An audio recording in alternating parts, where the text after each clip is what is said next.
Mary A. Phelps Rich, 1829 to 1912. Autobiography, 1829 to 1846. The Life of Mary A. Rich. Typescript, HBLL. The Life of Mary A. Rich, 1829 to 1912. I, Mary A. Rich, was born in 1829 in Tazewell County, Illinois, near Peoria. My father's name was Morris Phelps, my mother's Laura Clark. Father was born in Massachusetts and mother in Connecticut. Both of their parents moved, when they were children, to Ohio, and my father and mother were married July 1825 in Illinois, near Chicago. They embraced the gospel of the Latter-day Saints in 1831, removing to Jackson County, Missouri, the winter of 1831 to 32. They bought them an inheritance in Jackson County and worked in unison with the rest of the Latter-day Saints until they were driven from their homes in 1833. From there, they moved to Clay County, Missouri, and in 1835, while in Clay County, Zion's camp came up, the prophet Joseph coming and preaching at our house, which was the first time I ever saw him. While at our house, he put me on his knee and blessed me, and I know him ever afterwards, and he always remembered me. From here, my father was called on a mission to preach the gospel, and left my mother with 3 small children to support without any means. She taught school and practiced obstetrics. My father went to Chicago and, while there, converted my mother's father, mother, and family. They came to Missouri to where mother was living and helped her look after her family, while father proceeded on his journey to Kirtland, preaching the gospel. While in Kirtland, he worked on the temple to help get it finished, stayed there most of the winter, and received his washings and anointings in the Kirtland temple. When he returned from his mission, he bought him a home in Caldwell County, Missouri, moved there, and soon had everything comfortable around him. In the meantime, the persecution still followed the saints, and they were threatened with extermination, their enemies forming in companies, burning houses, plundering, and committing all kinds of crime. My father was thrown into prison with Parley Pratt and 4 others at Richmond Jail, while Joseph and Hiram Smith, with 5 others, were taken to Liberty Jail, Independence, the jail at Richmond not being large enough to hold them all. Father had his trial at the same time that Joseph Smith had his mob trial at Richmond. He was told many times that if he would burn his Mormon Bible and quit the Mormon church, he could go free. They said he had no business there, but he chose to be firm to his religion. So he was held in prison all winter, and mother had to support her family the best she could, her provisions and everything having been destroyed by the armies when they came. They would even come into her yard and shoot the chickens and kill the pigs. Mother had her house full of women and children, in the meantime, who had been driven from their homes by the enemy. These women wanted mother to go into the woods to escape the mob, but she told them no, that if she had to die, she would die in her own home, so they decided to stay with her. During that winter, my mother would visit the prison where father was confined once every 2 weeks, taking him provisions, he not having anything provided for him that was fit to eat. The prisoners remained at Richmond Jail until spring, when the court sat, but as no one appeared against them, their case was continued. However, they took a change of venue and moved to Columbia, Boone County, Missouri. Mother was present at the trial. In the meantime, mother had to leave the state, driving her own team. She went with her father's family, but she drove her own team from Missouri, leaving father in prison. Just before we left, she took us to the prison to let us see our father. The jailer allowed father to step downstairs with us and carry the baby. We left our home and everything. We just packed up what few things we could and came away. We never got a cent for our property. My mother's father, Clark, was thrown into prison also, but he was very old, so they let him out on bail. There were 300 or 400 of the saints who were taken prisoners at the same time, under the pretense of being witnesses, but they were all bailed out except those mentioned above.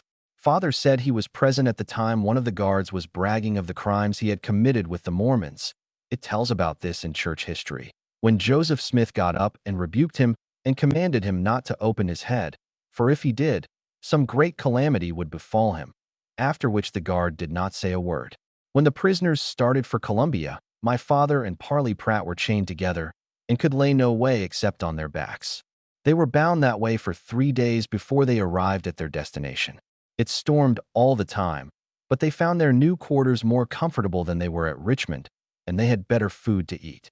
The place, however, was very dusty and full of cobwebs. It had not been used for a long time. but the jailer had it cleaned for them. They expected the court to sit the 1st of July when they hoped for some change. In the meantime, Mother arrived at Quincy, Illinois with her family, but did not remain there long. The Saints were just purchasing what was then termed Commerce, afterwards called Nauvoo.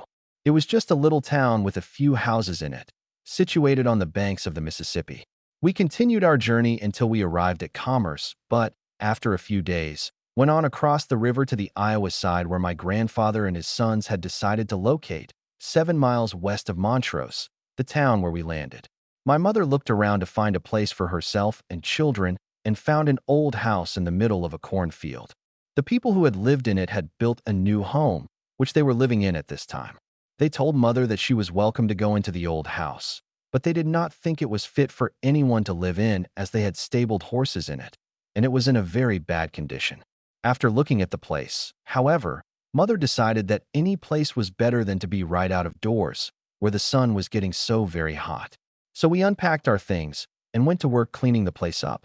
We turned the clapboards over there were on the loft, swept the dust off them, laid them down again, shoveled the manure out, whitewashed the place, and then washed the floor. It had a slab floor, and moved in. In the meantime, my mother had gotten a letter from Father, comparing her to a star and telling her how dark and dismal everything seemed since his star was out of sight. She immediately decided to go and visit him and be there at the trial. So she went to Nauvoo to see Joseph Smith and tell him what she was thinking of doing and ask his counsel. He laid his hands on her head and blessed her and told her to go. He said, "Sister Phelps, perhaps you can accomplish more than we can. We have done our best to get those prisoners liberated, but all our plans have failed." She went and engaged an old lady by the name of Stevenson to come and stay with her children while she was gone, and made arrangements with her brother, a young man, John Wesley Clark, to accompany her to Columbia. It being 150 miles, she would have to go on horseback. It rained a good deal of the time after she and her brother had gone. Her horse swam one river with her on it. Some men, who were on the other side of the river, seeing her about to go into the river, called to her, telling her not to go in or she would be drowned as the water was so deep. But she tucked up her feet and started in. She knew the animal she rode was safe, and she arrived on the other side safely. These men wanted to know what her business was that she would venture her life in that way. She told them she was going to get her husband out of prison, but, of course, she did not know how. They said, "Call as you come back and tell us what luck you have." She and her brother arrived in Columbia, Boone County, all right, where they found Brother Orson Pratt, Parley Pratt's brother, who had also come to attend the trial. The prisoners were tried again, but no one appeared against them, so they still continued the case. The jailer and his wife bragged that they had had several in the prison who had died of old age, because they would just continue their cases and keep them in prison. They allowed Mother to stay in the prison with Father, but of course, they searched her before they allowed her to go in. When she got in, she could stay all night, and she and Father could talk as much as they pleased. At this time, Father, Parley Pratt, and a Mr. Follett planned to break jail, Mother taking the news to my uncle and Orson Pratt. The people were going to have a big celebration on the 4th of July, and when the door opened for supper, Father was to grab it and slip out. Parley Pratt was to go also, and he was not to let anything hinder him. They planned to break jail just as the sun was going down. On the 4th, the prisoners took a piece of a white shirt and cut red letters that spelled the word liberty, which they fastened to the piece of white cloth, and got a pole from the jailer and put it out of the window. This pleased the people so that they took the prisoners some of the public dinner. Orson Pratt and my uncle pretended to start for home, taking Mother's horse with them. They had 3 horses. Mother's horse was for Brother Follett. They told the jailer they were going to leave Mother there to visit with her husband longer, but in reality Mother was giving up her horse and trusting in the Lord for her deliverance, as she knew they would be so angry with her after the prisoners had escaped that they would either turn her out or hold her as a prisoner. They went within 1/2 miles of Columbia and secreted the horses. The prisoners could just see a dry limb of a tree out of the jail window where they would find the horses. The 2 men were to help them on their journey when they got there. Before going, my uncle gave Mother strict orders not to touch the prisoners, nor try to assist them in any way, as that was a penitentiary act. The prisoners had to go through the kitchen to get out of the jail, so Mother left them in the afternoon and went down to the kitchen. They told her whatever she did, not to let the jailer bring their supper until just as the sun was going down. So she went down and talked with the jailer and his wife.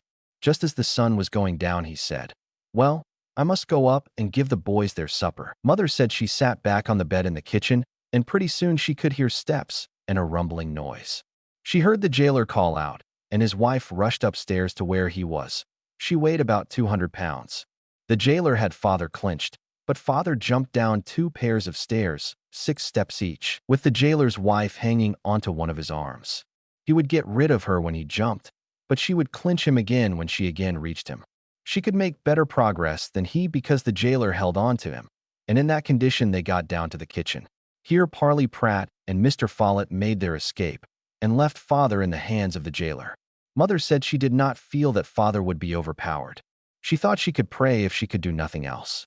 She thought she was whispering a prayer, but they said she hollered just as loud as her voice would let her, and she said, "Oh, thou God of Abraham, Isaac, and Jacob, deliver thy servant." Father said he felt as strong as a giant when he heard those words. He just pushed the jailer and his wife off as if they were babies and cleared himself. When he got to his horse, the enemy had retaken Brother Follett, and they had Mother's horse, as she had given up her horse to Mr. Follett. Father was so exhausted that Uncle had to help him on his horse and put the whip in his hand, and that was the last my uncle saw of Father until they met in Quincy. It soon commenced to storm, and Father had had his hat knocked off in the struggle with the jailer, so he was bareheaded. The enemy returned with Brother Follett on my mother's horse, which, of course, was pretty plain evidence against her. The jailer called her everything and told her to be gone out of his sight. She told him to get her shawl and bonnet, and she would leave.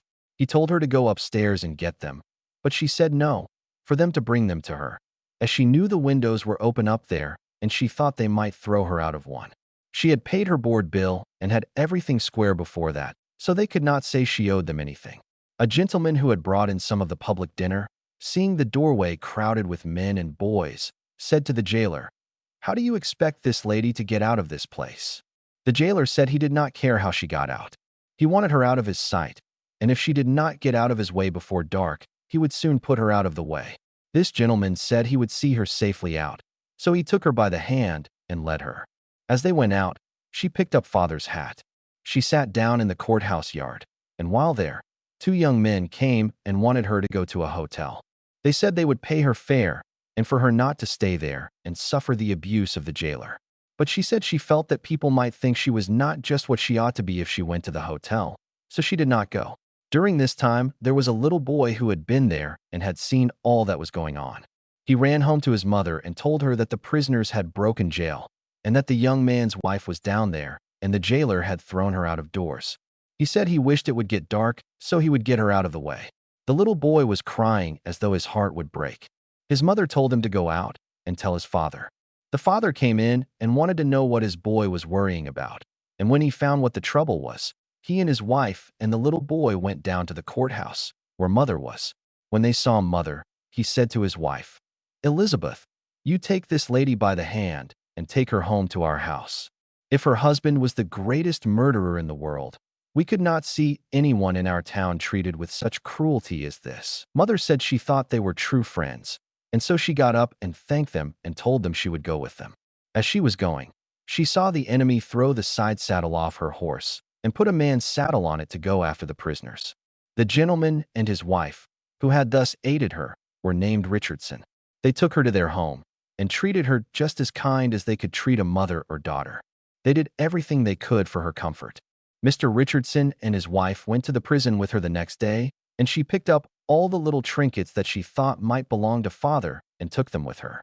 They also searched around and found her side saddle.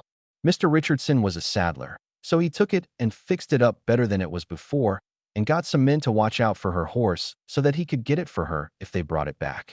After 3 days, it was brought back to the livery stable. He went and got it and took it home with him. The horse was almost dead. They had ridden it so hard. But with good care, he soon had it in good shape again. Mother stayed there 10 days. She never heard a word as to whether Father was dead or alive, but Mother was a woman with lots of faith and courage.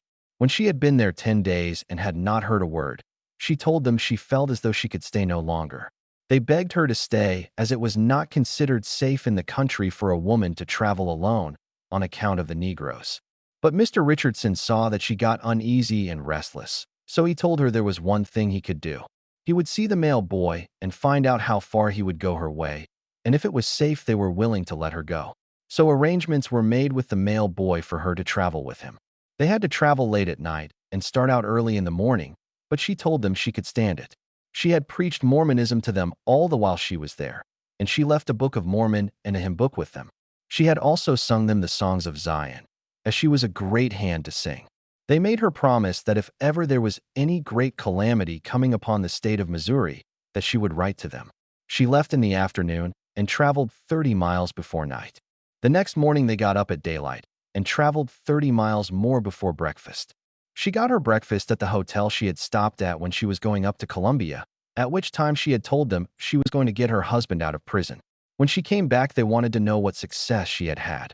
She told them that her husband was out of prison, but she could not tell them whether he was dead or alive, but she wanted some breakfast, after which she would talk to them. She left the mailboy here. She had to go 7 miles to where her father had left some cattle when they moved. She thought perhaps there would be someone there who could tell her something about the whereabouts of her husband. Arriving there, she questioned the people, but they had heard nothing and there had been no one after the cattle. She did not get off her horse but rode on, although she was very hungry as she had eaten nothing since breakfast. Soon she struck the bottoms of the Mississippi River. She had been riding 50 miles and was just starting into the woods. The timber in that country was very thick, and she said this was the first time her courage failed her. She had a lonesome, dismal feeling come over her, and there was 6 miles yet to travel before she would reach a hotel. She did not know what would accost her before she got there, because it was getting dark. She looked into the woods as far as she could see and saw a man coming up on horseback. He was a white man, and when he came up to her, he looked at her, and she looked at him, and he said, "I wonder if you are not the woman I am looking for." She said, "I believe you are the man I am looking for." Then he asked what her name was. She told him, after which he told her he was Mr. Follett's son, and he had a note from my father saying he was safe. As they had heard nothing from her, they feared she might be in prison after doing what she had done. His errand accomplished, Mr. Follett turned around and rode on with Mother. They arrived at the hotel safely and stayed there all night. The next day they got to Quincy where Father was. The sisters took her in the bedroom where Father was before he knew she had come. He was quite sick from exposure and from being confined in prison for 8 months, during which time he had the chills and fever, and then riding horseback and getting so wet. He was 3 days and nights without anything to eat, not daring to go to any house for food, because his enemies were searching the country for him. He would lay down to sleep while his horse was eating, using the saddle for his pillow and tying the horse to his feet. After staying in Quincy 2 days, they decided to start for Nauvoo.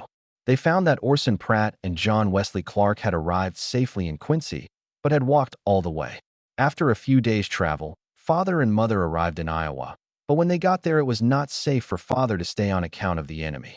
They were afraid that he would be rearrested at any time. His health was broken down. He counseled with the brethren, and they thought he needed a change. So he decided to get up a conveyance and take Mother and the baby to Kirtland, Ohio to visit his parents. Mother had never seen his parents. In the meantime, they made arrangements for my older sister to stay with a Mr. Foote and myself and younger sister to stay at Mr. John Murdoch's. My father was to furnish our clothing, bedding, and a cow. Father had kept Father Murdoch's little boy for 7 years when he was preaching the gospel, so he wanted to do a little to repay this kindness. Father had not charged him anything. Father bought a carriage and a span of horses, and after taking us to Father Murdoch's, he, Mother, and the baby started in August. Oh, what a strange place it was. Brother Murdoch had just married an old maid. She was very particular, and everything had to be done just so. At just such a time, we had to have just such an hour to eat, go to bed, and get up. It seemed like we were in prison. We never were allowed a light to go upstairs to bed, but we would go up, get into bed, hug each other, and go to sleep the best we could. They were very particular, however, about making us go to meeting every Sunday, and Mr. Murdoch was a school teacher, so he let us go to school. Mrs. Murdoch was a fine seamstress, and she taught me to sew.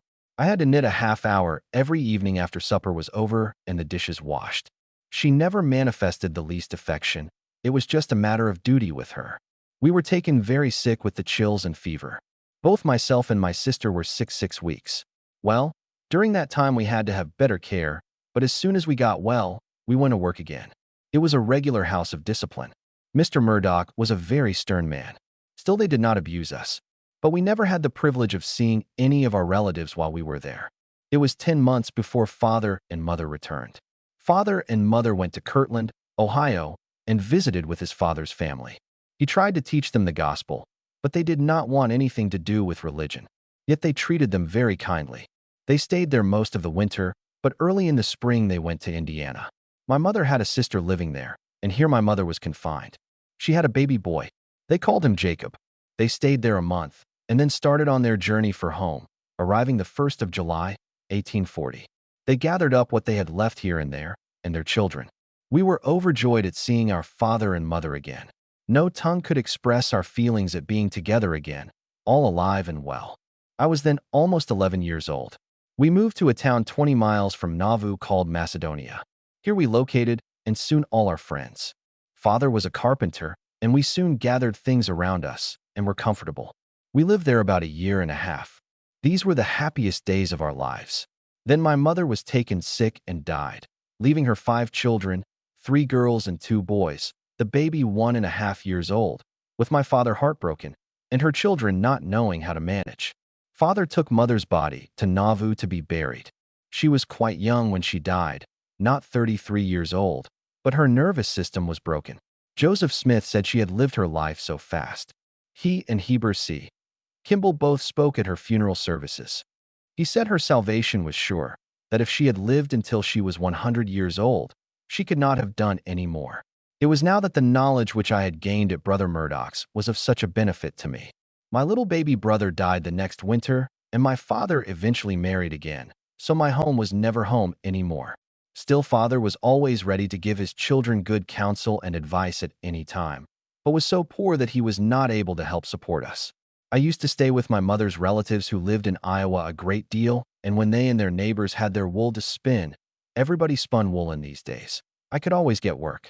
I never worked out at housework, but I used to spin a good deal for other people, making my home at my uncle's. Soon after this, my father moved to Nauvoo, partly built a 2-story frame house, and got things around him so they could comfortably live again. But the lady he had married was so different from my mother.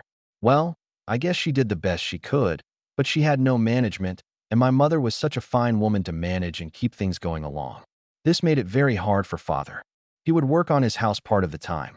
He worked on it until he got 1 room so they could live in it.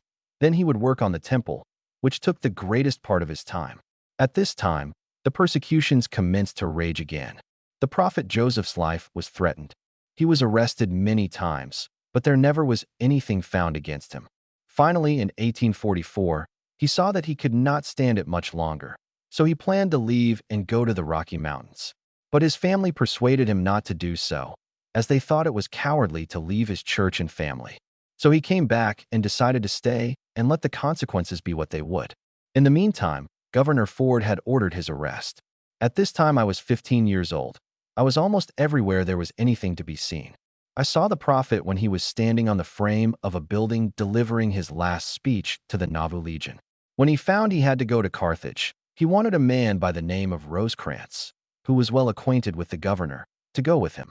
He sent word by Mr. Rosecrans, asking me if I would go and stay with Mr. Rosecrans's sick wife while he went to Carthage with him.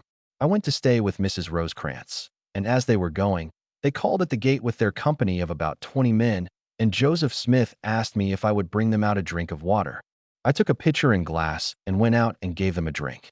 The prophet said to me, "Lord bless you. You shall have a disciple's reward." This was the last time I ever saw him alive. When they got to Carthage, the governor put the prophet, Hiram Smith, Willard Richards, and John Taylor in prison. Of course, now Mr. Rosecrans could do no more good, so he returned home, while many of the brethren stayed to see how things were going. I went home to father's place. Then came the awful tragedy of his murder. When the sad news came to Nauvoo, the saints were all plunged in grief, not knowing what to do. The next day, the Nauvoo Legion went part way to Carthage to meet the bodies. The inhabitants were all out in the streets, on the housetops and everywhere to see if they could get just a glimpse of him.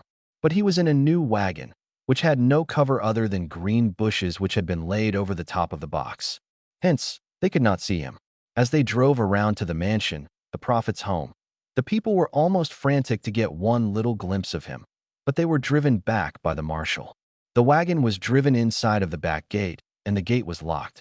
No one was allowed in the yard except the guards and the prophet's special friends. The traders were in high glee. My father was at the mansion all night, doing what he could to help them. In the morning, he came up early and told me that if I would get up, I could go down, as he had gotten permission for me to see Joseph and Hiram Smith as they lay at their home. I went down, saw them, and laid my hand on Joseph's forehead. The blood was oozing out of the wound in his shoulder, and the sheet that was around him was stained with blood. Still, he looked very natural. Hiram had been shot in the face, and therefore he did not look very natural. The funeral was held at 1 o'clock that day. The saints were all allowed to go and view the remains after they were dressed. My father was still working on the temple. Every able-bodied man was needed to work on it in order to get it completed so that the saints could receive their ordinances.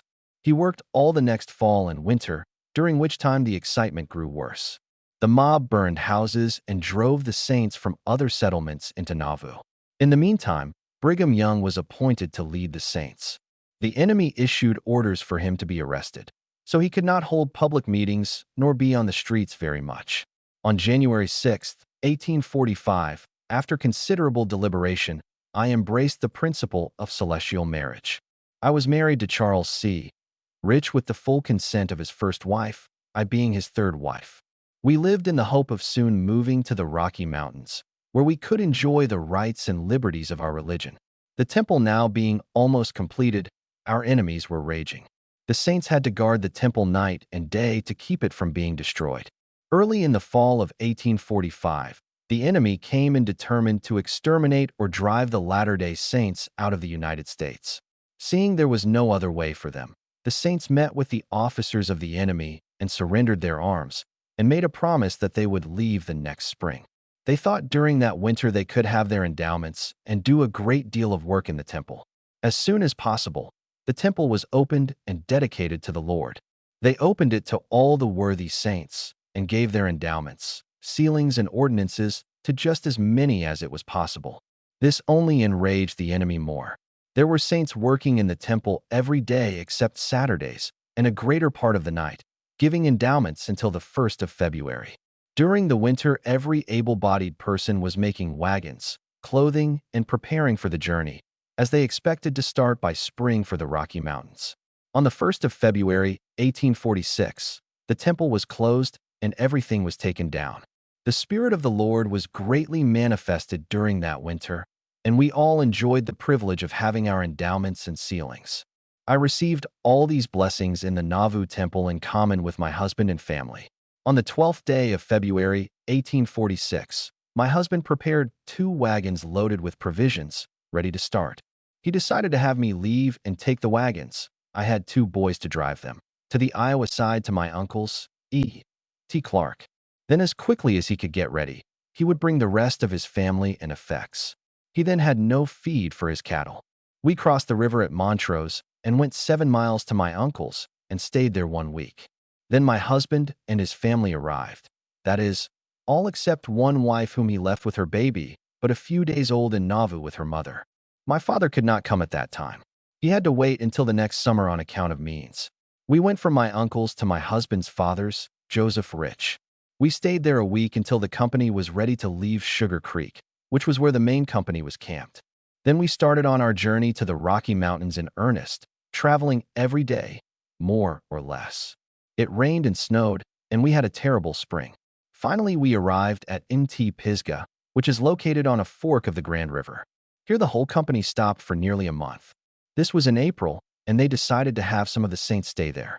My husband and family were called to stop and look after the saints that were left here. Father Huntington was appointed president and Mr. Rich was his counselor, but Mr. Huntington was very old and feeble, so could not do much. He was soon taken sick and died, leaving the whole care of the company on my husband.